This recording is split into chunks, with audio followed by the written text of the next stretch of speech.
All right, let's go ahead and get started. Good afternoon, everyone. And thank you for joining us for this virtual update about local business enterprise opportunities for the Portrero Yard Modernization Project. I just want to note that this meeting is being recorded. If you don't want to participate in a recorded meeting, please feel free to leave at any time. We'll post the recording of this meeting to our project website along with the questions and answers, so you can always access it at a later time. If anyone throughout the session is having any technical difficulties, please text us at 415-755-5401. And we'll also be sharing the presentation in the chat if you'd like to follow along, if for some reason you'd prefer to do it on a separate device. And Jesse has shared the information in the chat for the technical assistance as well as the presentation link.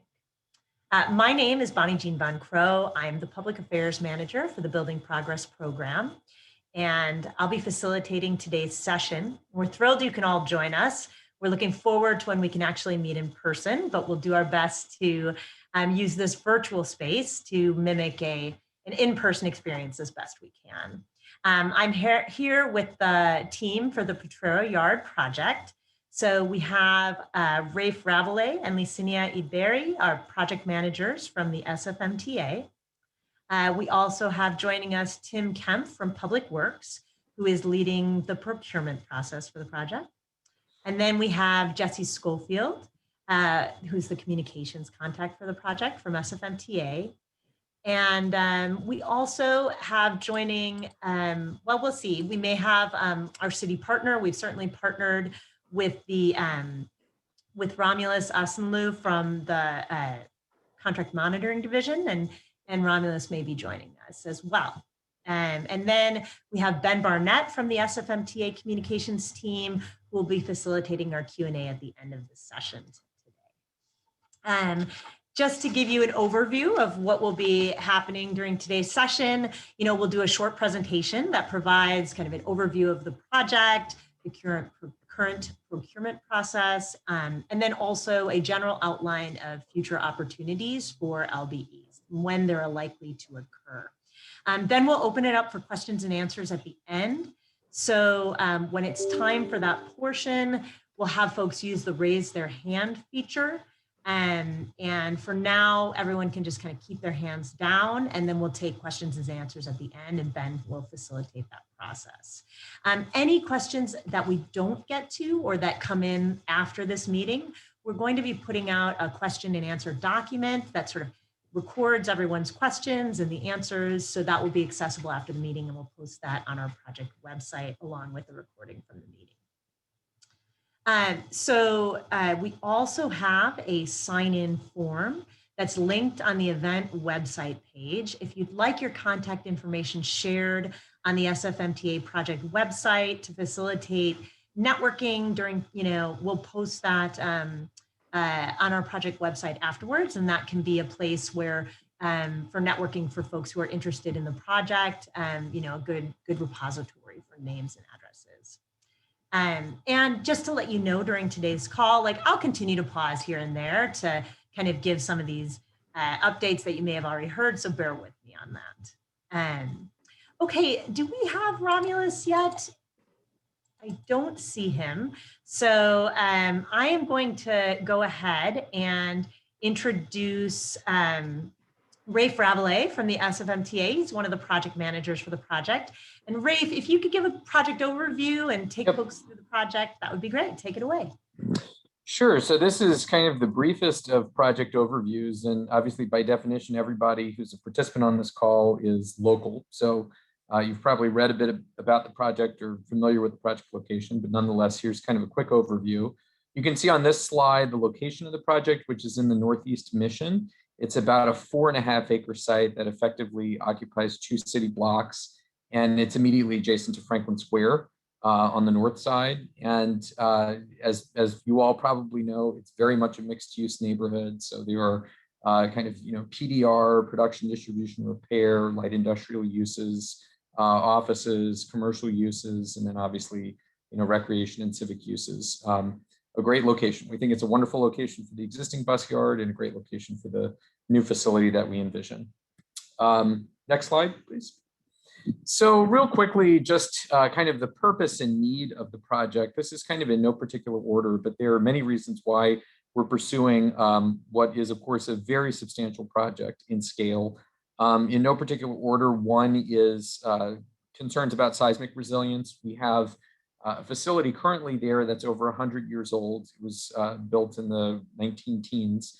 And there was one seismic upgrade that was made around the 1989 earthquake, but obviously not to current seismic standards. And we know that when, not if, but when the next major earthquake or earthquake strike, we want to be able to expeditiously resume uni service. And so having a resilient facility is extremely important in that regard.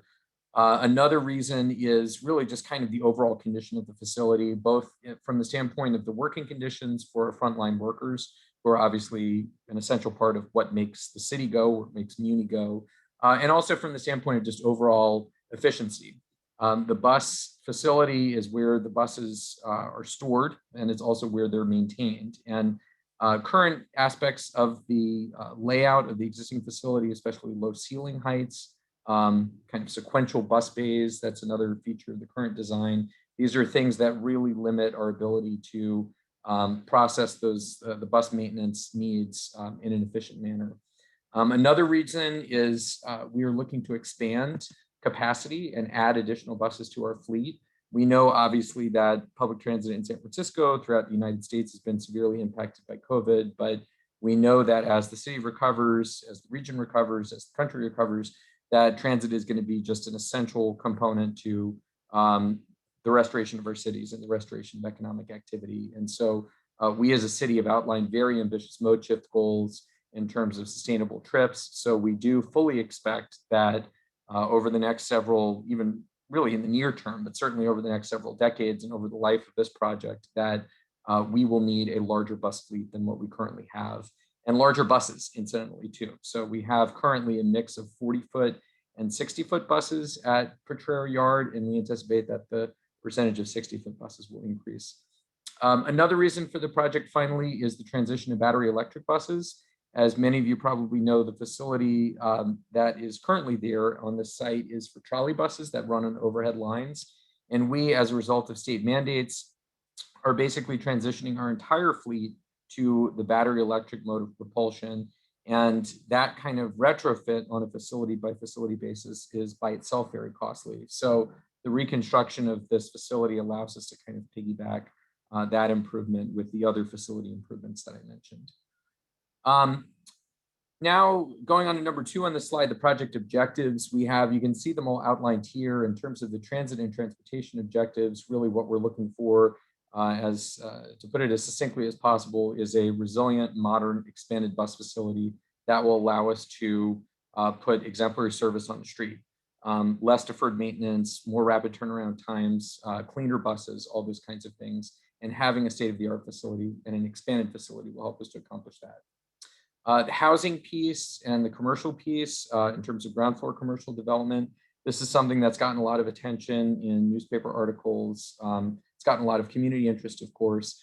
We see this as a great opportunity with a 4.5-acre site in a neighborhood that has a number of amenities, that's very conveniently located, that's well served by transit. This is a great opportunity to provide a lot of housing and a lot of affordable housing.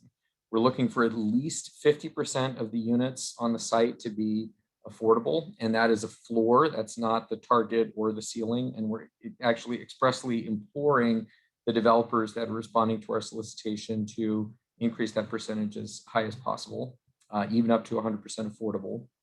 From a urban design standpoint, we're really looking to make this site an asset to the neighborhood. If you go around the site right now, Portrero Yard in its current incarnation, it does the trick, has done the trick, but it's kind of a utilitarian use. And we really want to make it something that people in the neighborhood can be proud of, that provides ground floor amenities and activities, again, to make it really an asset for the surrounding neighborhood.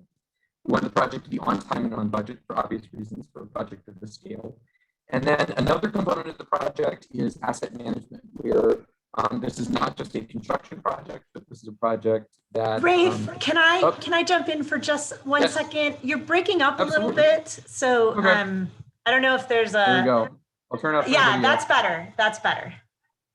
All right, why don't Excellent. you say that Sorry. last part I again? I usually do think you that were. preemptively. I think you're breaking up a little. Yeah, okay, great. Thanks. Thanks for jumping in, Bonnie Jean. Yeah, so the last component is asset management, where this project consists of not just the construction of the new bus facility, but actually wrapped into basically the term of the agreement that we will enter into with the selected developer.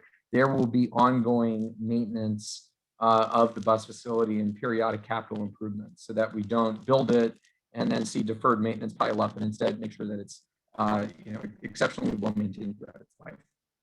And then finally, real quickly, just talking about the kind of program and the principal features. I've touched on a number of these already, but basically, we're talking about increasing the size of the bus facility, increasing the bus capacity from about 140 buses to almost 215 buses, going from a 2-level bus facility that occupies part of the site, again, in its current incarnation, to a new facility that will occupy the entire site in 3 levels.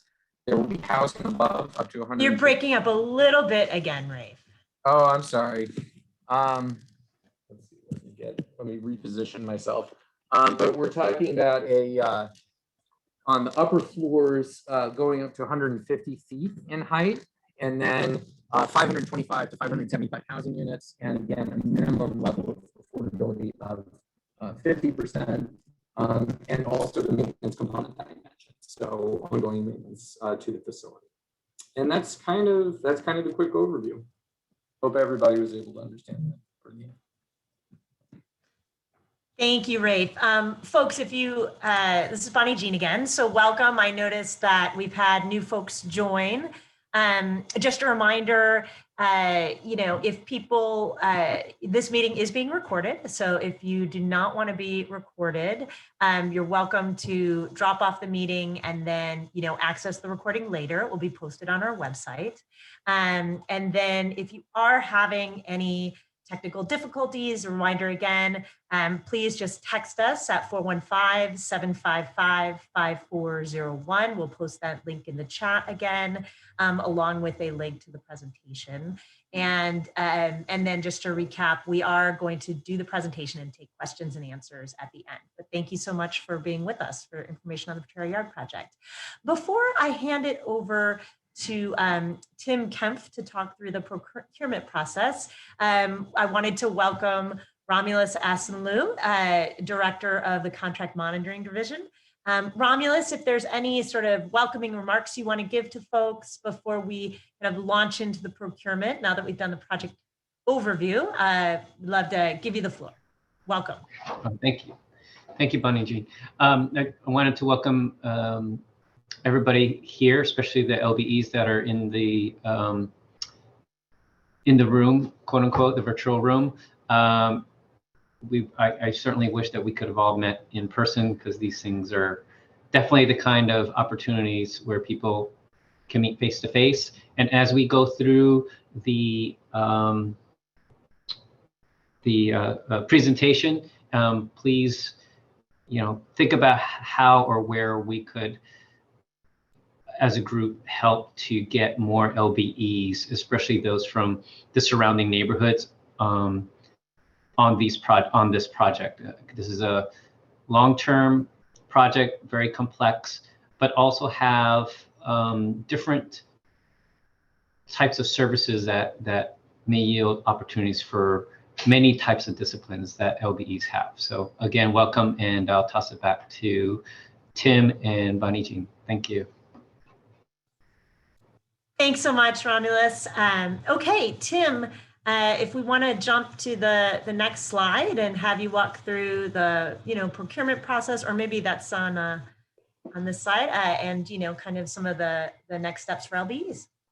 Yeah, absolutely. And to echo Romulus's sentiments here, when we prepare for these meetings, in my mind's eye, I see us all standing in a room together, and then I'm like, oh, okay, no, that's not the case. So I wish we could have that interaction. What we're going to try to do is mimic a live interaction here, and save all the questions to the end. And we're here to answer all the questions on this very unique project. But as Rafe was talking, And just to recap the project objectives here, this project is very unique. It might sort of sound like similar joint development projects that have occurred throughout the city, but the purpose of this meeting is to describe and convey to everyone as best we can how unique this project is, not only the scope, but the procurement process and ultimately the project structure. It is very unique. In fact, the combination of these type of assets and these asset classes has never been done before. That is, the vertical integration of a private housing development on top of a public,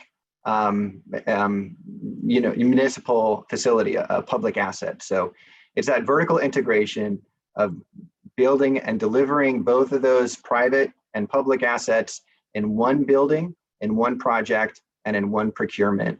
And so we're here to break this down as best we can in this forum, explain how we're doing that, because it is quite new to all of us.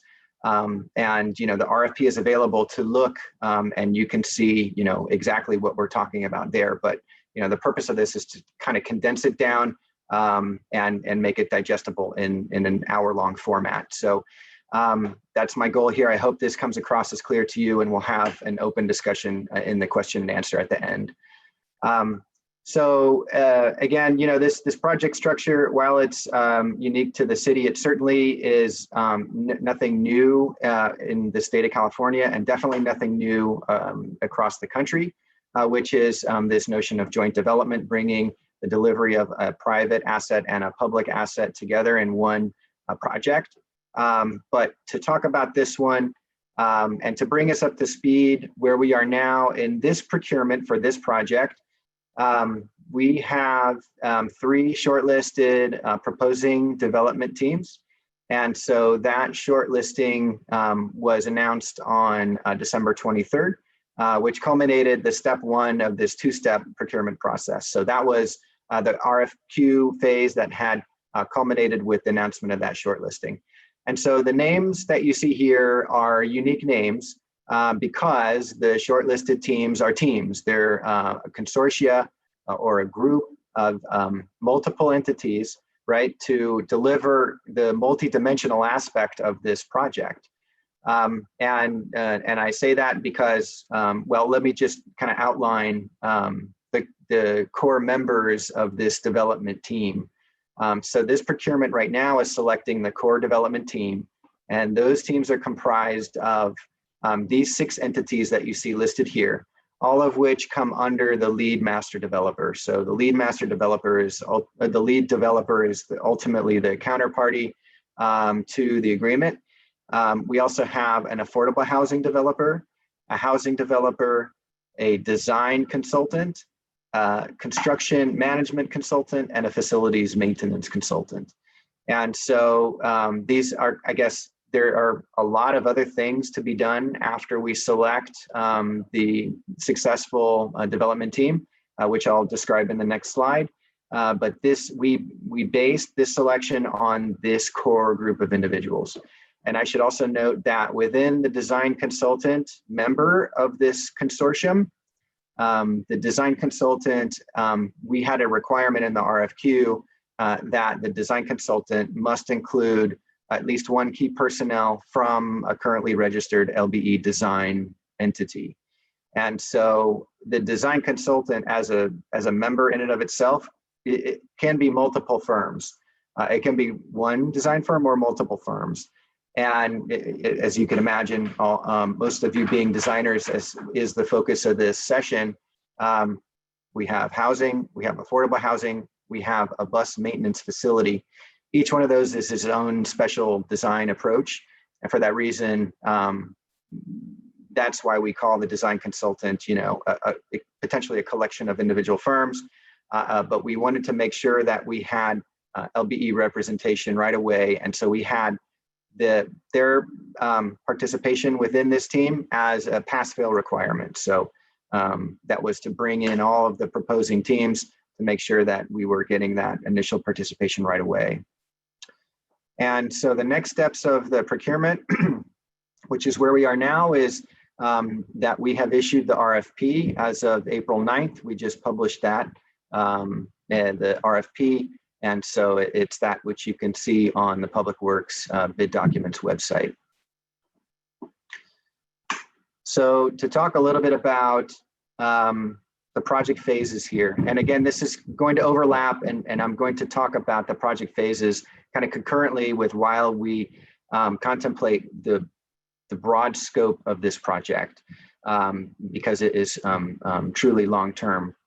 And so, you know, to take it from where we are now, the culmination of this procurement, the end of the RFP, is going to run its course through this fall of 2021. And at the end, we select the successful proposer team, the development team, and we commence with entering into a pre-development agreement with that selected development team. And so what that means is that this pre-development agreement, and here's where we will start to divert right away with our traditional course of business here, and how we at the city CCSF usually procure municipal facilities, public work facilities like this. So initially we will enter into a pre-development agreement, and the nature of this pre-development agreement is it is non-binding, which means that we don't exactly know what the project is just yet until we bring our developer partner on board and we advance through design. We have the developer integrate into the CEQA process that has already been initiated back in the early 2000 year of early 2000. So we need the developer to basically inform the CEQA process, inform public outreach, start the conceptual design, right? We need them to tell us how the housing is going to look, and integrate that vertically within the private housing and the public bus yard down below. So all of that's integrated. You can't kind of separate one from the other. And so for that reason, we as a city, reserve the ability to then ultimately approve what this project turns into in conformance with the technical requirements, of course. But that's why this pre-development agreement is the nature of how it is, and different than most of our agreements that we would enter into under different circumstances. And so the design, to speak to the design of what's happening during the PDA phase, the developer will come on board. There's two main design deliverable packages. The first of which is the 100% schematic design, and the second of which is the 50% design development design packages. And so it's going to touch all of those individual components vertically integrated, and with all of the other associated deliverables that come along with those packages. And that is where, to round off the development team, that's why we have a CM consultant. That's why we have a facilities maintenance consultant. The first one being maybe more intuitive, because along with the design packages comes cost estimates. The facilities maintenance will make more sense as we get into the third item here on this slide. But basically, to culminate, just to talk through the rest of the pre-development agreement phase, ultimately this culminates up to the moment at which we conclude CEQA and environmental review with final CEQA certification, and then commercial and financial close of the project. That's when we have the full project defined. That's when design is known, and that's when the commercial and financial terms have been developed. And so through the course of 2021 through 2023, that's what's happening. And so as the major milestone wraps up with the second half of 2023, we then proceed with executing a project agreement. And that is the binding, that is the real project, that's the real deal, that's the full scope and all the terms associated. And so from the moment of project agreement execution, we complete design from the time at which it was left at 50% design development in PDA up until design completion. We also go through permanent construction, we build it over the term of the construction phase. And then subsequently after construction, is a long-term delivery of the facilities maintenance for those systems that are associated with the joint use of the facility, the building systems. It's those things that serve not one nor the other, but both components, into holistically, vertically integrated systems, right? And it also includes maintenance of those common spaces and shared functions of the building that is neither one nor the other, neither the private nor the public. And so that's the nature of the facility maintenance. And that term after construction for facility maintenance of those things goes on for decades. It goes on for years and years. So this is the full delivery of full life cycle delivery in this project structure that we've contemplated here. So let's talk about now where the opportunities are, and Romulus has squarely put it to all of us to talk about, how we integrate, how we maximize LBE participation. And this is, if there's one takeaway from this session, it's hopefully that we can communicate in a clear way, where these opportunities are in this really unique project structure. And so this is, yes. Sorry, can I interject just really quick? I wanted to just make sure, in your comments, you had said that we initiated CEQA in early 2000. I just wanted to clarify for the group that we initiated it at the end of 2019.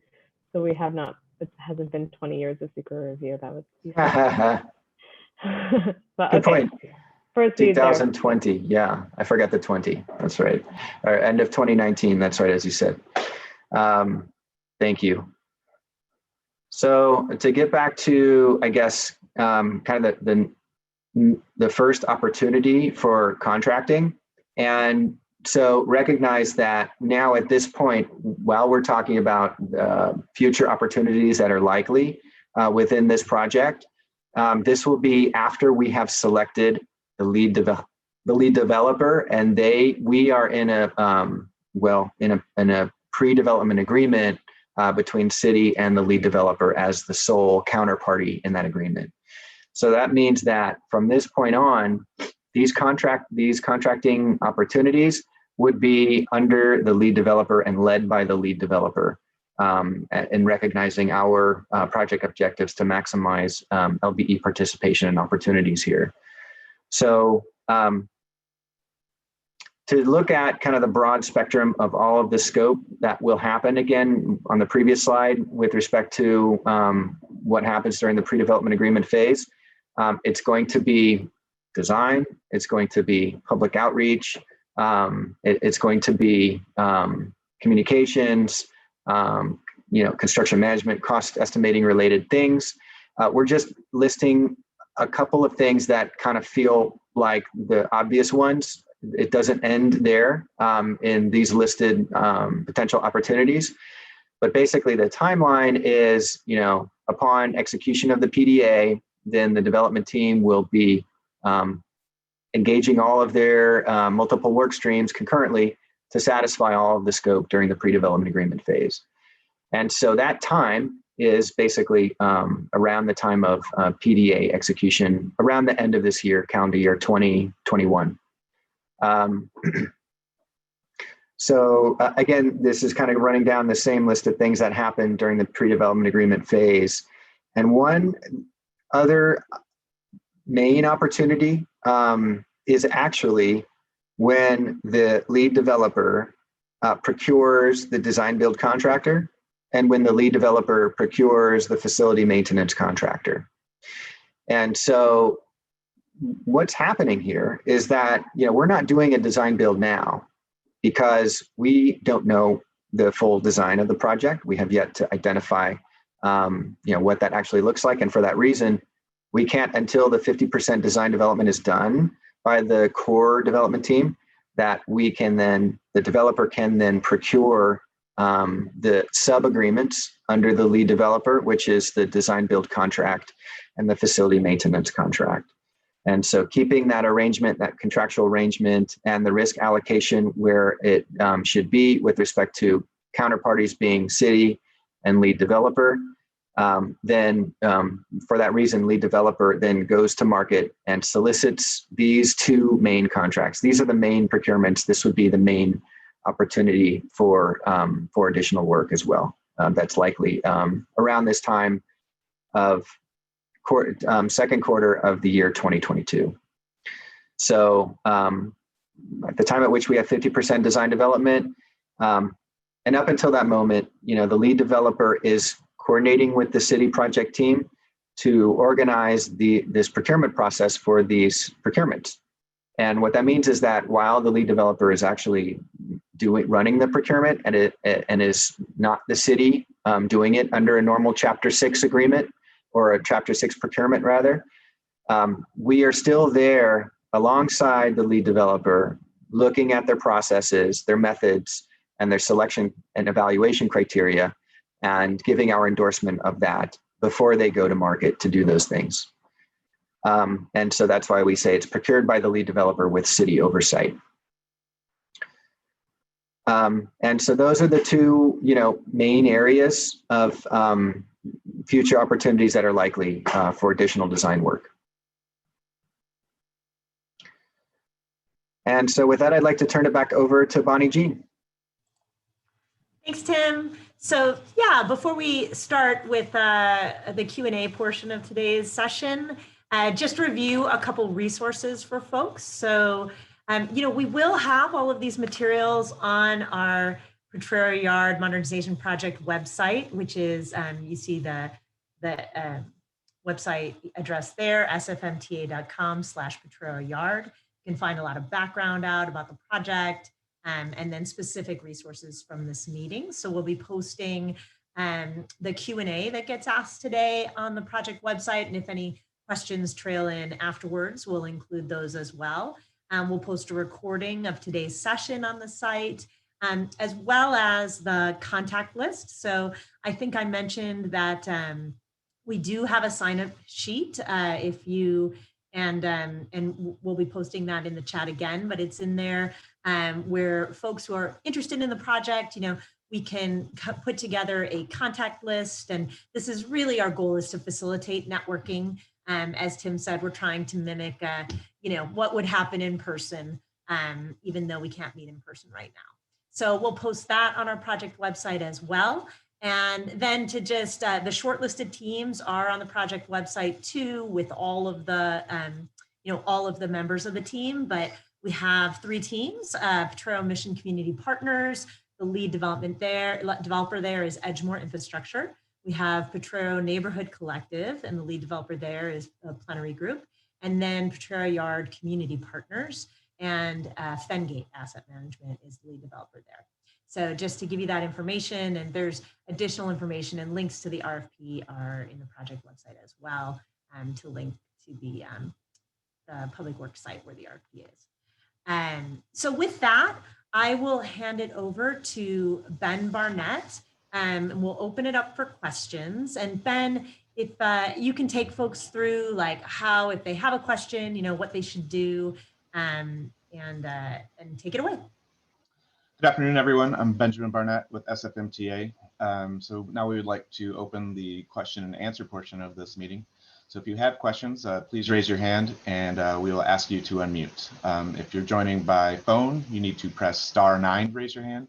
And when we call on you, you need to press *6 to unmute yourself. When unmuted, please state your name and company and try to keep your questions under 30 seconds. So we have our first question. Oh, she just put her hand down. So Anne Cervantes, you are asked to unmute now. Okay, besides representing my own small business architecture firm, I also represent the San Francisco Latino and Black Builders Association, which includes COVID impacted areas. So we look at policy. We've been giving input in policy since the recovery team, which we're part of the stakeholder group. So my questions here are specifically for the professional service contracts. How was the outreach for the LBE? I have 5 questions, sorry, I'm a policy geek. How was the outreach for the LBE requirements for each development team conducted? Okay, I can put this in a chat so you can see it. The second question, how was it determined that one personnel from the design consultant be part of the architecture team? Does this include the design consultants other than architecture firms, i.e. facade designers? So that's a clarification. Next one, please clarify where there are no fees in the pre-development phase. And then also, if you respond to that, how do you expect small firms to participate in the pre-development phase? And then, will the design consultant be part of the AR team in the project agreement phase? And then, have you considered an associate architect of record to be part of the design projects, depending on how you divide it up for the affordable housing and a market rate housing?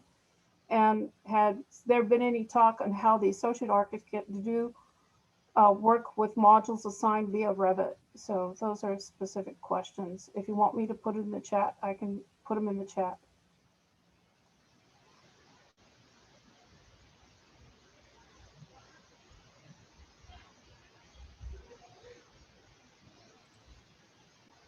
Okay, Anne, this is Bonnie Jean. So I think like the chat, I don't think that feature is possible. So maybe we just, I mean, Ben, I know we want to take questions. Should we take, I mean, it doesn't look like we have like this inundation of people raising their hands. So maybe we can take Anne's questions one by one. Yes, I I think think that's the good. first, yeah, and I think the first one was about outreach for the LBE design consultants. So Tim or Romulus, you want to handle that question? Sure, Ann. So this is the initiation of this. We're happy to kind of keep this conversation going. And, if you have recommendations, we'd love to hear them. We could put together a memo because we work as a unit. There's about 30 to 40 businesses in this group. So we can put together recommendations coming from our group on how to structure that, because what we find is that some of the prime architects work with the same associate architects, and there's really never any entree for smaller firms that have had that kind of experience. And we have a couple of those people within our group. So I will write something down there, but can you talk about how you determine the criteria that one personnel from a design consultant would be part of the architecture team? And please clarify what that design consultant is, or what you were thinking there. Sure. Yeah, I can speak to that. Lucinia, I see your video up. Would you like to jump in with something or? Go ahead, get started, and I'll round it out if needed. Go ahead, Tim. Yeah, sounds good. So how we determine one LBE design consultant, one LBE key personnel within the design consultant group. The idea was, well, we said at least one key personnel, and that means that we didn't want it to be just kind of in name. We wanted that LBE design key personnel to be actually actively doing design with it, and that is with respect to, it could be anything. And I think that was the second part of that same question, which is related to like architecture and exterior cladding and such and facade. So we didn't specify actually the design discipline that the LBE key personnel must be. It was essentially any design professional. It could have been architectural, it could have been engineering. It could have been one of the key personnel that we define within the design consultant group, or it could have been any additional design professional from another discipline. It could have been civil, for instance. So I guess that was what we had envisioned to say, at least, LBE participation within the design consultant. And that could be related to any one of the components. It could have been related to the bus yard, the transit maintenance facility. It could have been related to the housing development, or it could have been related to the affordable housing development.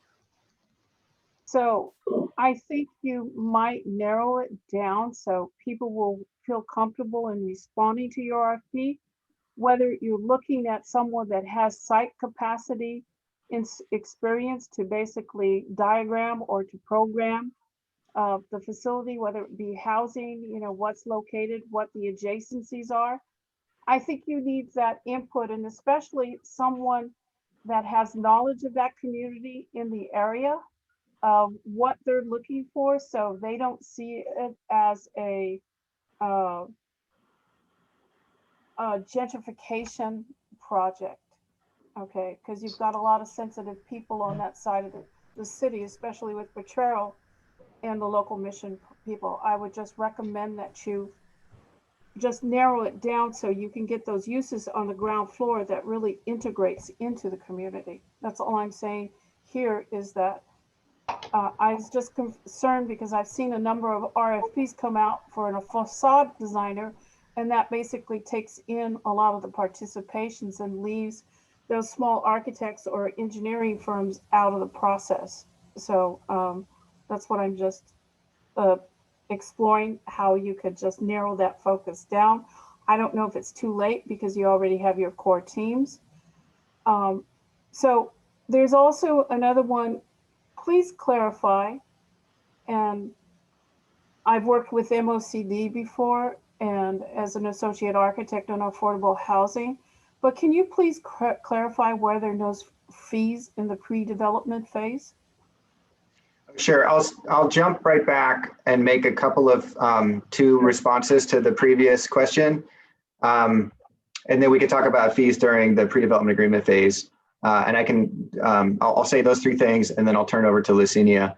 But basically, Anne, yes, the establishment of the core team has already been concluded. And this is the slide that I've put back up on the screen.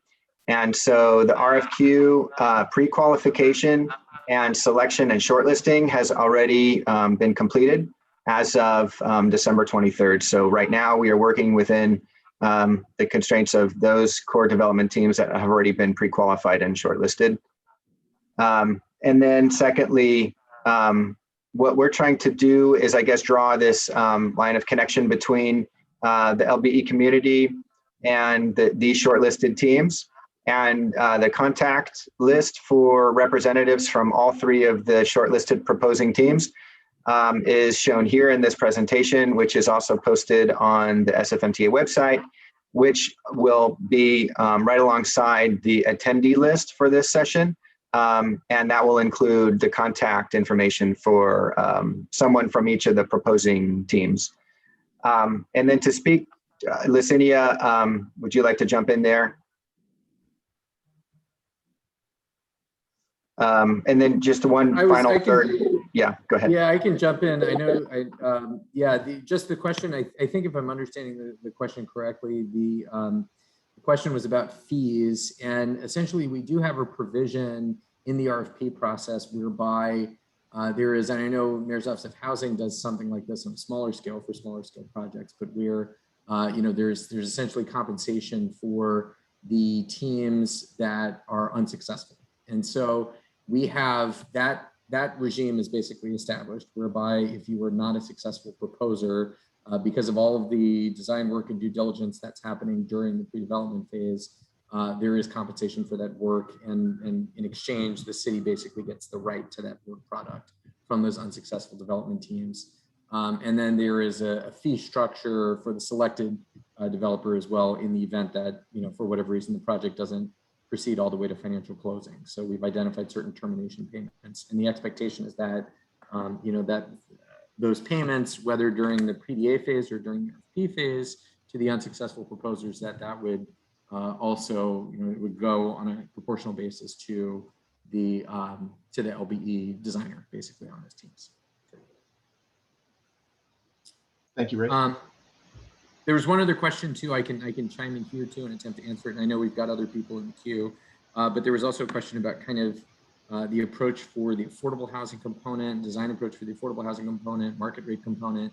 And we actually have not really delineated those as necessarily separate pieces. We're kind of leaving it up to the proposers to tell us the best way to deliver the most and highest percentage of affordable units. So whether that's kind of the structure that we've seen in other projects where there's a 100% affordable component and a component with market rate units and inclusionary units, or whether they're wrapped into a single kind of transaction, we're leaving that up to the developers. So we know all that kind of parceling out of work, that's going to happen among the various components of the project.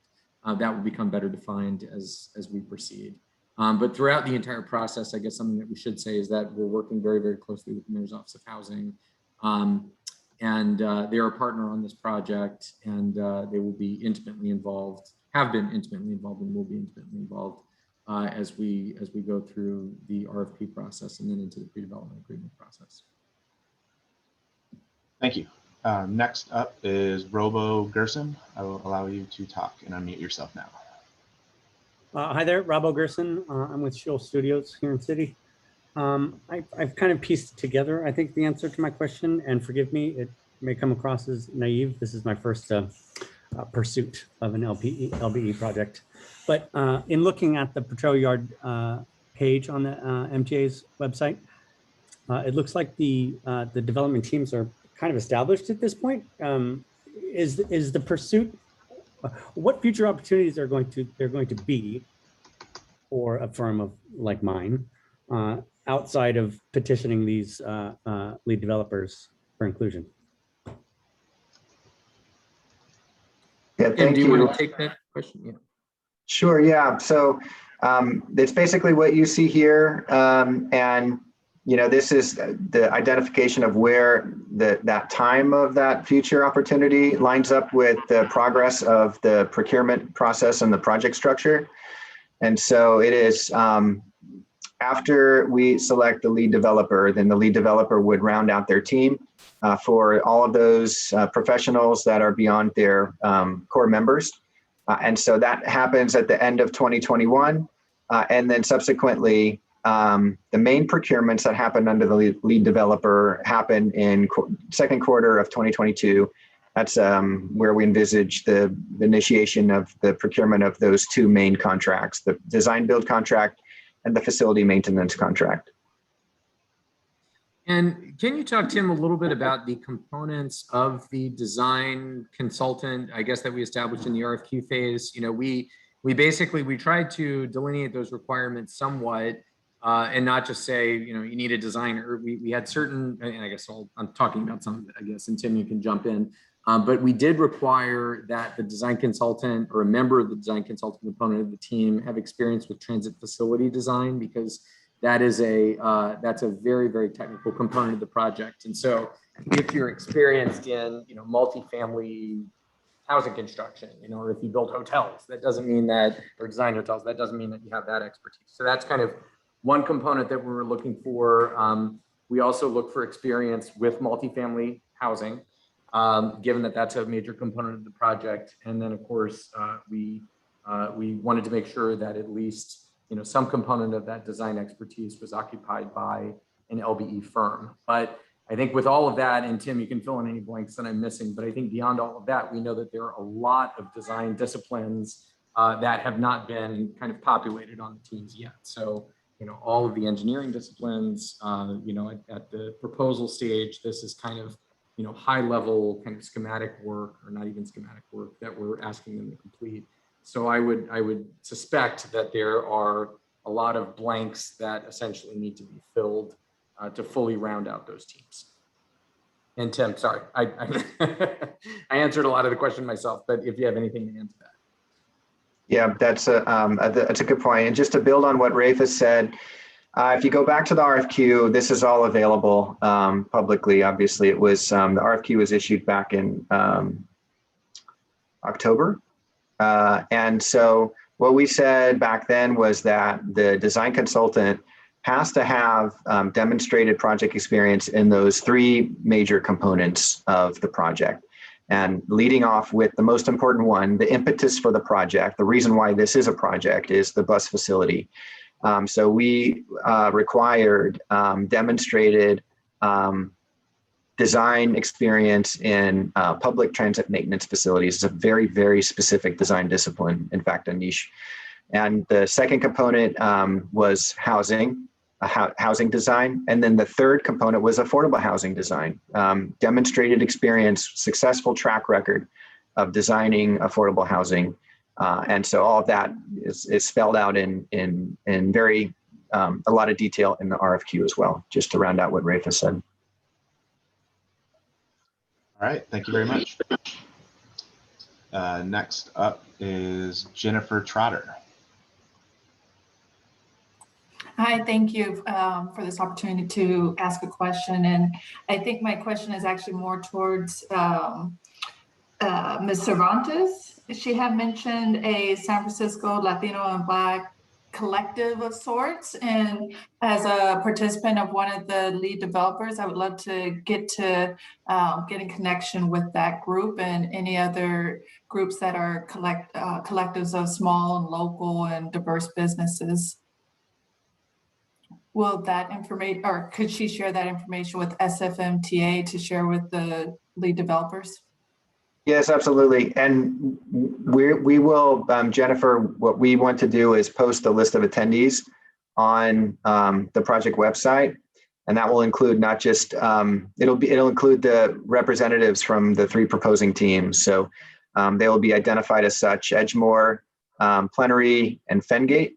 And so those are the 3 shortlisted teams.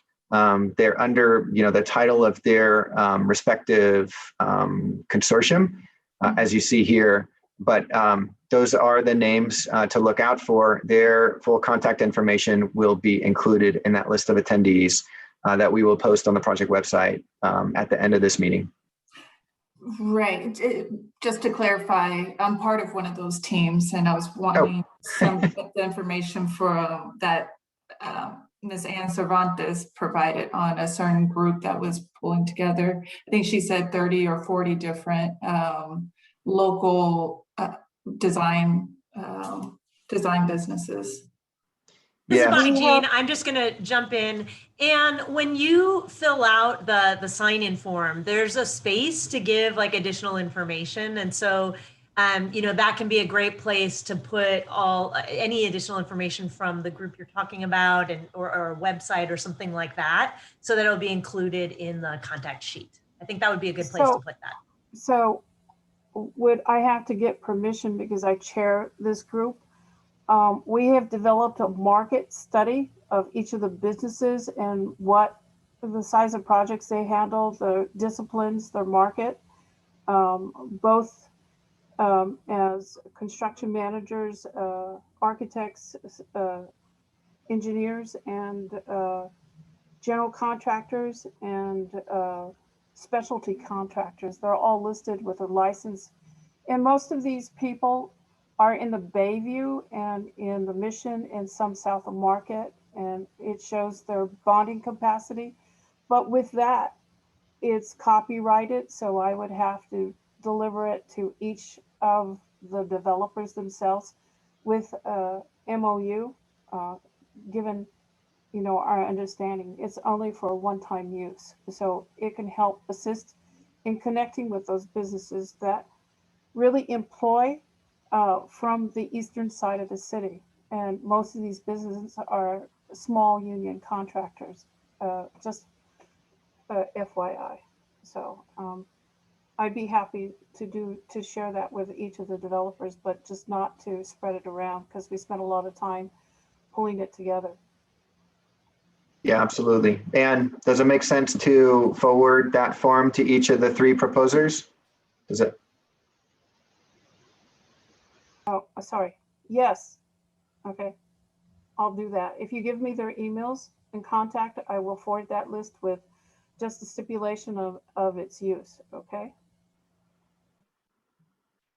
Thank you. I appreciate your openness, and definitely as one of the lead contractors will of course respect the privacy of your list, and really appreciate your openness and looking forward to learning more about different opportunities that folks can participate in during the PDA period if we're selected and going forward. The whole purpose of doing this and organizing I was part of the Economic Recovery Task Force for the city, is to keep the employees employed so they're not increasing in the food lines and losing their housing. So that was the main impetus in organizing this group. There was a need for it, and we have people in businesses that have been in business for 5 years to 45 years. So we have that wealth of experience to draw in the different ways that a project can be set up. That's why I asked so many questions. But I do have one last question. I know I've been doing this policy for like over 30 years, so forgive me. With the mixture of funding from the state and federal levels, I have a suspicion because it's a transportation project. Will this require an affirmative action component and procurement process?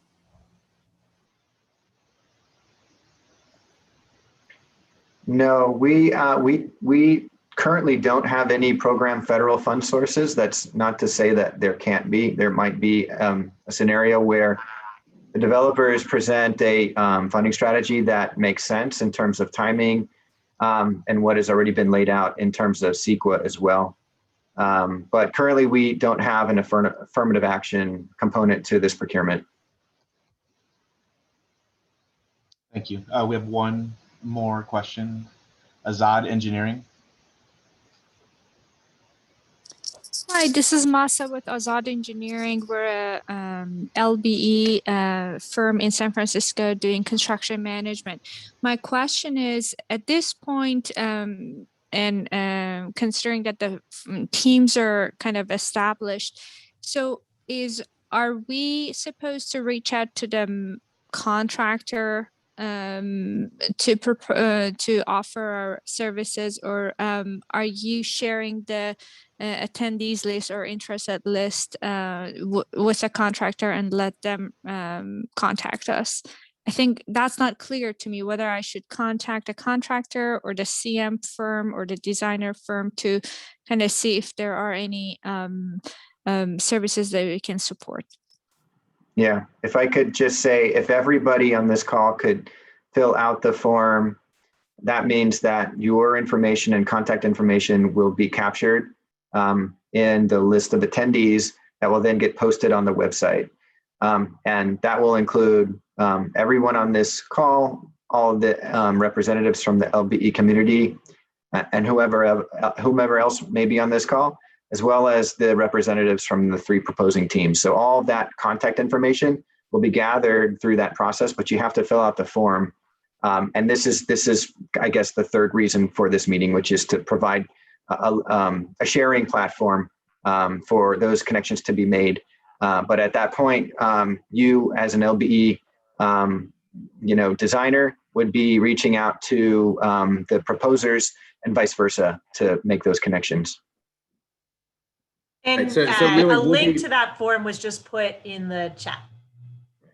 So we'll be sharing the information on the form, but is it fair to say, Tim, that it's up to everybody's discretion to also make any other contacts that they'd like to make? Yeah, absolutely. And so you'll also have to select the option that you do wish for your contact information to be shared as well. So just to clarify, that's for all of the LBEs participating, but also for our shortlisted teams, right? They can put their information on there as well. So you can just, once that's posted, we'll email out a link to the form, and then you all can do as you wish with the contact information that's in it.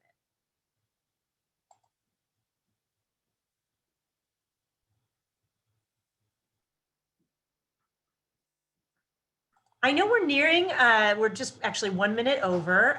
Do we have any other questions?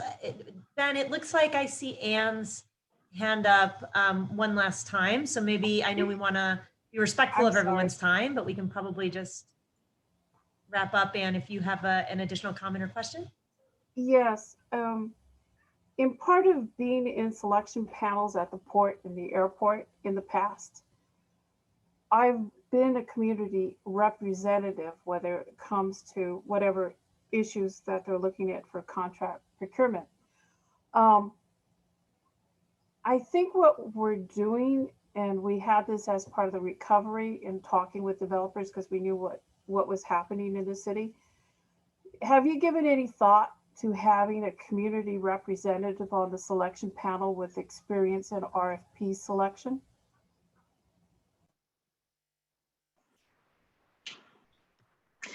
Yeah, I can answer that question. That was the topic of some discussion.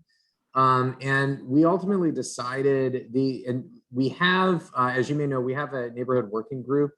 The Portrero neighborhood working group, which was created back in, gosh, that was October of 2018. So we're kind of 2.5 years into the working group. And, you know, in terms of the composition of the group, it's combined of, or it consists of neighborhood folks, small business folks, kind of at-large representatives. We also have 2 frontline SFMTA Muni employees who are on the working group, and we actually put this question to them, and so the actually kind of the resounding answer was no, you know, and so we kind of looked to the working group for guidance in that regard, and the working group has been, and the community, you know, generally have been involved in the solicitation process in a number of other ways. Including submitting questions within the RFP that come straight from the working group that the respondents will have to provide answers to. But in terms of having kind of a single, for a variety of reasons, in terms of having kind of a single community representative on the selection panel, you know, we decided not to pursue that avenue.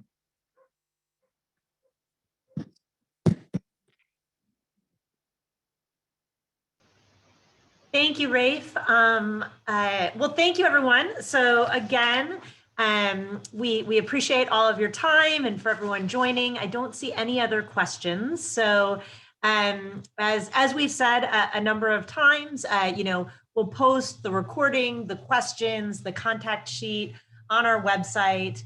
And there will be, I mean, first we'll sort of compile and review this presentation, you know, so we'll take some time to do that and then post on our website, and there'll be a follow-up email in the coming weeks going out to the teams to, you know, kind of make sure everyone is aware when things get posted on the website. So we very much appreciate all of you being here. Have a fantastic afternoon, and thank you so much. I think that's all we have for you today.